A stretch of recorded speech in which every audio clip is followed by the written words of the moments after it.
ఎన్నికలు సమీపిస్తున్న నేపథ్యంలో రాజకీయాలకు సంబంధించినటువంటి అంశాలే పెద్ద ఎత్తున కూడా ప్రజల్లో ప్రభావితం చేస్తున్నటువంటి పరిస్థితి. కొత్త పార్టీలు ఇటీవల చూసుకుంటే కనుక జేడీ లక్ష్మీనారాయణ కావచ్చు, అలాగే జడా శ్రావణ్ కుమార్ కావచ్చు, వీళ్ళంతా కూడా కొత్త పార్టీలతో ఈ ఎన్నికలకు సన్నద్ధమవుతున్న పరిస్థితి. ఏదైతే సాంప్రదాయక పార్టీలకు సంబంధించి ప్రస్తుతం ఏదైతే టీడీపీ కావచ్చు, వైసీపీ కావచ్చు, కాంగ్రెస్ కావచ్చు, బీజేపీ కావచ్చు, జాతీయ ప్రాంతీయ పార్టీలతో పాటు కొత్త పార్టీలు కూడా రంగంలోకి దిగిన పరిస్థితి. ఈ నేపథ్యంలో మూలేటి సుదర్శన గారు ఉన్నారు. ప్రస్తుతం రాయలసీమకు సంబంధించినటువంటి నాయకుడు ఉన్నటువంటి పరిస్థితి. ఆయన ఒక పార్టీని ఏర్పాటు చేయడం, ప్రజల్లోకి వెళ్తున్నటువంటి పరిస్థితి ఉంది. అసలు ఆ పార్టీ సిద్ధాంతాలు ఏంటి, ఈ టైంలో పార్టీని పెట్టడం అనేటటువంటి దానిపైన ఏం చెప్తారనే విషయాన్ని మనం తెలుసుకుందాం. సార్ చెప్పండి సుదర్శన గారు, ఏంటి ప్రస్తుతం మీ పార్టీ యొక్క స్టాండ్కి సంబంధించి, అలాగే ఇప్పుడు పెట్టినటువంటి పార్టీయా లేదంటే ఈ పార్టీ గతంలోనే ఉంటే దాన్ని మళ్ళీ తెరపైకి తీసుకొచ్చి ప్రమోట్ చేసుకున్న పరిస్థితి, అసలు దీని ద్వారా ఏం చెప్పబోతున్నారు ఈ రాజకీయ పార్టీ?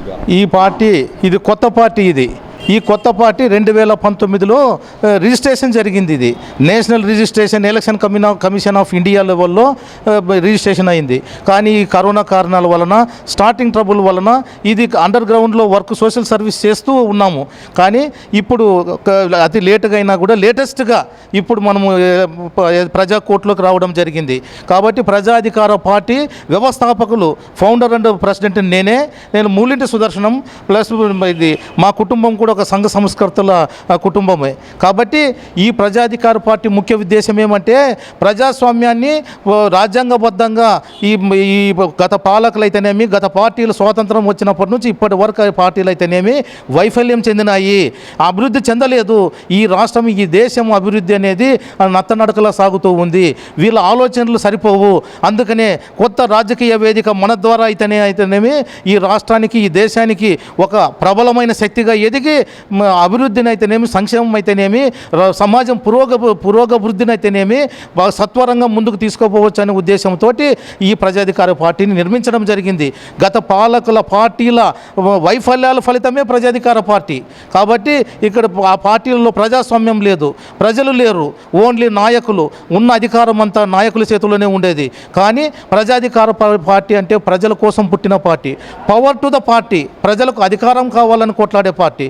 ఇంతవరకు నాయకులకు ఉంది అధికారము, ఈ పార్టీ ద్వారా ప్రజలకు అధికారం అప్పచెప్పాలని, వాళ్ళ అధికారం వాళ్ళ చేతుల్లో పెట్టి, వాళ్ళ అభివృద్ధిని వాళ్ళ చేతుల్లో పెట్టి, వాళ్ళకి చేదోడు ఓదోడుగా ఉంటూ వాళ్ళ అభివృద్ధితో పాటు సమాజం అభివృద్ధిని చాలా స్పీడ్గా తీసుకుపోవాలనేది ప్రజాధికార పార్టీ ముఖ్య ఉద్దేశము. ఈ పార్టీ ఈ ఆధునిక ప్రపంచంలో అత్యాధునిక విధానాలలో యువతకైతేనేమి, ఉద్యోగ అవకాశాల విషయాలు అయితేనేమి, నిరుద్యోగ సమస్యను నివారించడంలో అయితేనేమి, అన్ని రంగాలలో మహిళలకు అయితేనేమి, వ్యవసాయ రంగంలో అయితేనేమి, అన్ని రకాలుగా ఇవి చాలా అత్యాధునికంగా ఉత్సాహమైన ఆలోచనలతోటి ముందుకు తీసుకుపోవడం జరుగుతుంది. సుదర్శన గారు, ప్రస్తుతం ఏదైతే ప్రజాధికార పార్టీకి సంబంధించి చూస్తే కనుక మీరు ఆ పార్టీకి అధినేతగా ఉన్న పరిస్థితి, గతంలో రాజకీయకు సంబంధించినటువంటి అనుభవం, మీరు ఏదైనా పార్టీలో పనిచేసినటువంటి అనుభవం ఉందా, రాజకీయ నేపథ్యం ఉందా మీకు? అవును, నాకు 24 ఏళ్ళ రాజకీయ అనుభవం ఉంది.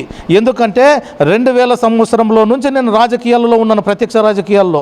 1994లో మా అన్నగారు అయినటువంటి మాజీ మంత్రి మూలింటి మారప్ప గారి సొంత సోదరుని నేను. ఆయనతో పాటు మేము ఆయన చేపట్టుకుని రాజకీయాల్లోనే ఫాలో అవ్వడం జరిగింది. 2000 సంవత్సరం నుంచి ఇప్పటి వరకు నేను 2008లో ప్రజారాజ్యంలో జాయిన్ అవ్వడం జరిగింది. జాయిన్ అయ్యి అక్కడ చిరంజీవి గారికి అత్యంత సన్నిహితంగాను, చిరంజీవి వర్గాలకు అత్యంత దగ్గరలోనూ నేను ప్రయాణం జరిగింది. ఈ పవన్ కళ్యాణ్ గారికి అయితేనేమి, ఈ చిరంజీవి గారికి అయితేనేమి నేను బాగా సన్నిహితంగా మెలగడం జరిగింది. కాబట్టి నేను, ఎందుకంటే చిరంజీవి గారికి అభిమానిని నేను, కాబట్టి పవన్ కళ్యాణ్ గారు కూడా నేను సినిమాలలో ఆయనని అభిమానించేవాడిని. కాబట్టి నేను ఆ పార్టీలోకి పోయి దాదాపు చాలా పెద్దగా 2008-9లో నేను ప్రజారాజ్యం నుంచి పోరాడడం జరిగింది. అప్పుడు కూడా నాకు టికెట్ కొంచెం దగ్గరలోనే వెళ్ళిపోయింది. దాని తర్వాత చిరంజీవి గారిని తూచా తప్పకుండా ఫాలో అయ్యి ఆయన ఆశీస్సులతోన నేషనల్ టూరిజం అడ్వైజరీ బోర్డు మెంబర్గా, చిరంజీవి గారు సెంట్రల్ మినిస్టర్గా ఉన్నప్పుడు, టూరిజం మినిస్టర్గా ఉన్నప్పుడు నాకు national tourism advisory board expert మెంబర్గా నాకు 29 రాష్ట్రాలకు బోర్డు మెంబర్గా ఇవ్వడం జరిగింది. కాబట్టి నేను స్టేట్ సెక్రటరీగా కంబైన్డ్ ఆంధ్రప్రదేశ్కి స్టేట్ సెక్రటరీగా పనిచేయడం జరిగింది. తర్వాత అనంతపురం జిల్లా 2008లో అనంతపురం జిల్లా ఇన్ఛార్జిగా చేయడం జరిగింది. కాబట్టి నేను సివిల్ సర్వెంట్ క్యాండిడేట్ని దాదాపుగా దగ్గరలో ఐఏఎస్ కూడా దగ్గర మార్కులతో నేను వెనుదిరగడం జరిగింది. కాబట్టి నాకు ప్రజాసేవలోను తర్వాత ఈ సోషల్ సర్వీసెస్లోను 24 ఏళ్ల సుదీర్ఘమైన అనుభవం ఉంది. నేను ఎంఎస్సి పిహెచ్డి చేశాను. పిహెచ్డి ఇన్కంప్లీట్ ఉంది కాబట్టి ఎంఎస్సి ఉన్నాం. కాబట్టి నాకు రాజకీయ అందరికన్నా చాలా బలంగా ఆలోచించగలను, చాలా బలంగా సమాజాన్ని నడిపించగలను. నేను అన్ని వర్గాల ప్రజలను ఆకట్టుకొని ఈ ప్రజాధికార పార్టీని ద్వీపమానంగా ముందుకు తీసుకుపోగలని సభాముఖంగా తెలియజేసుకుంటున్నాను. సుదర్శన్ గారు, ప్రస్తుతం ఏదైతే కొత్త పార్టీలు అనేటటువంటివి ప్రస్తుతం ఉన్నటువంటి పార్టీల యొక్క ఈ సాంప్రదాయక ఓటు బ్యాంకు వాళ్ళది ఏదైతే ఉంటుందో ఆ ఓటు బ్యాంకుని చీల్చడానికి లేదంటే న్యూట్రల్ ఓటు బ్యాంకు మీద ప్రభావితం చూపించడానికి వస్తున్నాయి ఏదో ఒక పార్టీకి అనుకూలంగా అనేటటువంటిది. మీరు ప్రజాధికార పార్టీకి సంబంధించి రాబోయే ఎన్నికల్లో ఏ పార్టీకి అనుకూలంగా ఏ పార్టీ ఓట్లు చీల్చడానికి ముందుకెళ్తున్నారు అనేటటువంటి అనుమానం ప్రజల్లో ఉంటే దానికి ఏం చెబుతారు? మేమేమంటున్నామంటే ఏ పార్టీకి అనుకూలంగా లేము. ఎందుకంటే అనుకూలంగా ఉంటే ఏదో పార్టీలో ఉండేవాళ్ళము. మేము ఫస్ట్ కాంగ్రెస్లోన చిరంజీవి వర్గాల్లో ఫాలోయర్గా ఉన్నాను తప్ప అప్పటి నుంచి ఒక సైలెన్స్గానే ఉన్నాను. ప్రజాసేవ చేస్తూ స్వచ్ఛందంగా ప్రజాసేవ చేస్తూ ఏ పార్టీ వైపు మొగ్గు చూపలేదు. కానీ మొత్తము జస్ట్ ఊహగానే ఏ పార్టీ అయినా రాని ఏదో ఒక పార్టీ 2 పార్టీలు ఇక్కడ ఆంధ్ర రాష్ట్రంలో 2 బొమ్మ బొరస ఆడుతున్నాయి. తెలుగుదేశము వైఎస్ఆర్సీపీ పార్టీలు బొమ్మ బొరసలు ఆడుతున్నాయి. ఏ కొత్త పార్టీ వచ్చినా ఏదో ఒక దానికి అనుసంధానమని అది మొత్తం ఆశీస్సులతో వచ్చినాయని ఏదో కులానికో ఏదో పార్టీకి దెబ్బ కొట్టడానికి వెనక ముందు పెట్టి నడిపిస్తున్నారని ఇటువంటి బోగస్ మాటలతో ఆ పార్టీలు కొత్త పార్టీలకి రాను మొదలు బురద జల్లే ప్రయత్నం చేస్తున్నాయి.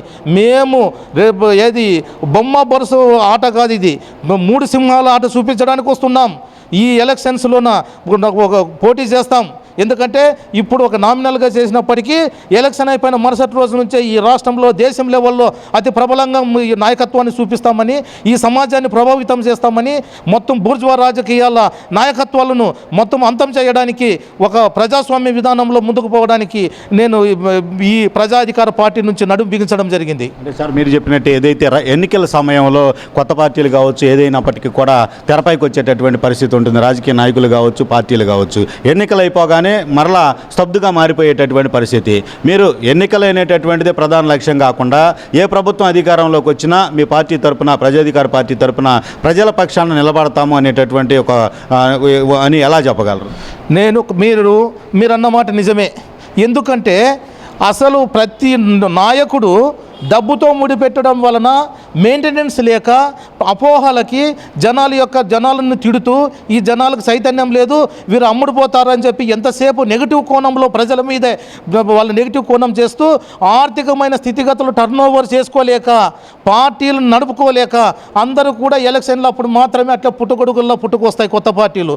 తర్వాత మళ్ళీ ఎక్కడికక్కడే వెళ్ళిపోతున్నాయి. ఇది ప్రజాస్వామ్యానికి మంచి పద్ధతి కాదు. ఏదైనా కూడా రాజకీయము ప్రజాసేవ అన్నది నిరంతరమైన ప్రక్రియ. ఇది మనం ఒకసారి మొదలు పెడితే మన సాగుతూనే ఎండు కావాలా. నేను ఈ సభాముఖంగా తెలియజేస్తున్నా, ప్రమాణం చేస్తున్నా, నాకు ఎలక్షన్ అనేది ఈసారి నాకు లాస్ట్ చివరిలో వస్తున్నాను. నేను కావాల్సిన రాలేదు ఎలక్షన్ అప్పుడు. నేను చాలా ప్రయత్నం చేశాను. కరోనా పరిస్థితుల వలన నాకు కొన్ని ఇబ్బందులు ఏర్పడినాయి. తర్వాత స్టార్టింగ్ ట్రబుల్ వలన కొంచెం డిలే అయిపోయింది. నేను లేటుగా వచ్చినా లేటెస్ట్గా వస్తాను. కానీ నేను మనసు పెట్టి చేస్తాను. నా జీవితమే పనంగా పెట్టి ఇదే నా వృత్తి, ఇదే నా జీవితం, ఇదే నా ప్రయాణము. కాబట్టి ప్రజాధికార పార్టీ నా గుండెల మీద నా పార్టీ ఇది. నేను నా మనసు లోతుల నుంచి మానసిక పుత్రిక ఇది. కాబట్టి నేను ఆ పార్టీని ఎటువంటి పరిస్థితుల్లో ఈ ఎలక్షన్ల వరకైనా కొంతవరకు ఉండొచ్చేమో, కానీ ఎలక్షన్ అయిపోయిన మరుసటి రోజు నుంచి ప్లాన్ ఆఫ్ యాక్షన్ అతి భయంకరంగా అతి స్పీడ్గా చాలా కష్టపడుతూ ఒక లాంగ్ రన్లో మాత్రమే మనం పరిష్కారాలను చూపించగలము. ఒక సుదీర్ఘమైన ప్రయాణం ద్వారా షార్ట్ కట్స్ ద్వారా మనం ఎదగలేము. ప్రజాస్వామ్యంలో ప్రజల అభిమానాన్ని పొందాలా, ప్రజలు మన నుంచి సేవలు పొందాలా. ప్రతి ఇంటిలోన సుదర్శన్ మా తమ్ముడుగానో మా అన్నగానో మా అన్ని రకాలుగా మా రకరకాల కోణాల్లో వాళ్ళ కుటుంబాలలో మనం బంధుత్వాన్ని కలుపుకునే కోణంలో ఇది పోవాలి తప్ప అప్పుడు మన సేవలు అందించిన తర్వాతే మనం ఏదైనా వాళ్ళ నుంచి ఆశించడం తప్ప మనం చేయకూడదు. మీరు ఎక్కడి నుంచి పోటీ చేస్తున్నారు? ఎంతమంది అభ్యర్థులు ఈ రాబోయే ఎన్నికల్లో పోటీ చేస్తారు? నేను ఇప్పుడు లేటుగా వస్తున్నాను కాబట్టి నేను ఖచ్చితంగా ఎలక్షన్లో పోటీ చేస్తున్నాను. నేను కర్నూలు నుంచి పోటీ చేస్తున్నాను. కర్నూలు నుంచి తెలుగుదేశంలో టీజీ భరత్, అక్కడ ఇంతియాజ్ అని రిటైర్డ్ కలెక్టర్ అయిన వాలంటీర్ రిటైర్మెంట్ తీసుకున్నాడు. నేను ఖచ్చితంగా కర్నూలు నుంచి పోటీ చేస్తున్నాను నేను, కాబట్టి పోటీ చేస్తున్నాను. నా పార్టీ తరఫు నుంచి కూడా నేను ఇప్పుడు కొంచెం లేటుగా రావడం వలన ఒక్క 5 నెలలు వచ్చింటే దీని కథ వేరేగా ఉండేది. కాబట్టి నాలెడ్జ్ ఈజ్ పవర్. మన నాలెడ్జ్ ఏందో, మన స్ట్రెంగ్త్ ఏందో, మన కథ ఏందో ముందు చూపిస్తాం. ఎంతమంది వీలైతే, ఎంతవరకు వీలైతే అంతవరకు ఈ అవకాశం అది 10 మందా, 20 మందా, 50 మందా, 70 మందా ఇప్పుడు చెప్పలేను, కానీ అందరికీ పిలిపిస్తున్నాను. అన్ని జిల్లాలకు పిలిపిస్తున్నాను. జిల్లాలు మొత్తం తిరుగుతాను. అవకాశం లీడర్లుగా నిలబడండి. కొన్ని ఓట్లు వచ్చినా పర్వాలేదు, మిమ్మల్ని నాయకులను చేస్తాను. ఎక్కడో కోట్లు ఉన్న పార్టీలకి, శ్రీమంతుల పార్టీలకు పోయి మీరు అమాయకులు బిచ్చగల్లగా తయారొద్దండి. మీరు నడిస్తే మీ చుట్టూ ప్రపంచం మిమ్మల్ని తయారు చేస్తాను. మిమ్మల్ని నాయకులుగా తయారు చేసి మీ చుట్టూ సమాజం తిరిగేటట్లు చేస్తాను. కాబట్టి మిమ్మల్ని అవకాశం ఉన్న వాళ్ళు నిలబడండి. కాబట్టి మన ప్రజాధికార పార్టీ గ్రౌండ్ లెవెల్లోకి జనాల్లోకి పోయేటట్లుగా నేను ఈ నాయకత్వాన్ని తీసుకుపోతానని సభాముఖంగా తెలియజేస్తున్నాను. ఇదే పరిస్థితి ఏదైతే రాష్ట్రంలో కొత్త పార్టీకి సంబంధించి శ్రీకారం చుట్టినటువంటి పరిస్థితి ఏదైతే ప్రజాధికార పార్టీకి సంబంధించి మూలేంటి సుదర్శనం ఆయన అధినేతగా ఈ పార్టీని ముందుకు తీసుకెళ్లేటటువంటి ప్రయత్నం, ఏదైతే ఫుల్ టైం పొలిటీషియన్గా ప్రజల పక్షాన్ని ఉండబోతున్నాము, ఇది ఎన్నికల కోసం వచ్చిన పార్టీ కాదు, ప్రజల కోసం, ప్రజా సమస్యల కోసం భవిష్యత్తులో పోరాడుతుందనేటటువంటి అభిప్రాయాన్ని కూడా వ్యక్తం చేస్తున్నటువంటి పరిస్థితి అయితే ఉన్నటువంటిది. ప్రస్తుతం చూస్తే ఏదైతే కమర్షియల్ పార్టీస్ ఏవైతే ఉన్నాయో వాటికి భిన్నంగా ఈ పార్టీ యొక్క లక్ష్యాలు ఉంటాయి. నాయకులను తయారు చేసి సమాజానికి ఉపయోగపడేటటువంటి విధంగా ముందుకు తీసుకెళ్లటమే తమ లక్ష్యం అంటూ కూడా ఏదైతే మూలింటి సుదర్శనం ఆయన ఏదైతే ప్రజాధికార పార్టీ అధినేత చెప్తున్నటువంటి పరిస్థితి. మరి ఈ పార్టీ ప్రజలకు ఏ విధంగా ఉపయోగపడుతుంది, ఎన్నికల్లో ఎలా పోటీ చేస్తుంది, అలాగే ప్రజాపక్షాన అధికారంలో ఉన్నటువంటి పార్టీలను, అధికారంలో ఉన్నటువంటి పాలకులను ఎలా ఎదుర్కొని ప్రజా సమస్యల పరిష్కారానికి ముందుకెళ్తారనేది చూడాల్సిన పరిస్థితి. కెమెరామెన్ లక్ష్మణ్తో వేణు, విజయవాడ.